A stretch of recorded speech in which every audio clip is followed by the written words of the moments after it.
काल होता रविवार, तर रविवारच्या सकाळचं ही सुरुवात आहे आणि रात्रीची भांडी घासून ठेवलेली होती ती मी आता ही सर्व लावून घेतली आणि उठल्या उठल्या पहिल्यांदा जेवण बनवून घेतलं. कारण रविवारी जे आहे ते उठायला सगळेजण उशीर करतात आणि रविवारची काय माहिती कामं ही आणखीनच वाढवून ठेवतात. म्हणजे इतर वेळेला कामं जशी आवरतात तशी रविवारची आवरतच नाहीत.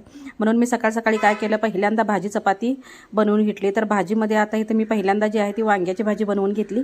नंतर जी आहे ती चवळीची भाजी बनवून घेतली. आता वांग्याच्या भाजीमध्ये डाळ टाकून मी अशी ही बनवून घेतली. तर चवळी ही रात्रभर भिजत घातलेली होती आणि छानपैकी अशी मस्त अशी सडसडीत त्याची भाजी जी आहे ती बनवून घेतली. आणि याबरोबर खाण्यासाठी म्हणून मी चपाती देखील लगोलग ज्या आहेत त्या बनवून घेतल्या.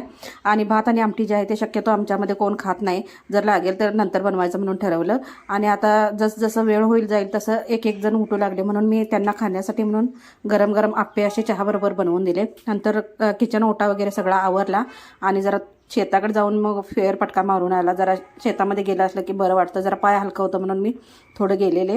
मिस्टर आणि मुलगा पण गेलेले. तर दुपारच्या जेवणामध्ये असं काहीतरी आमचा मेनू होता.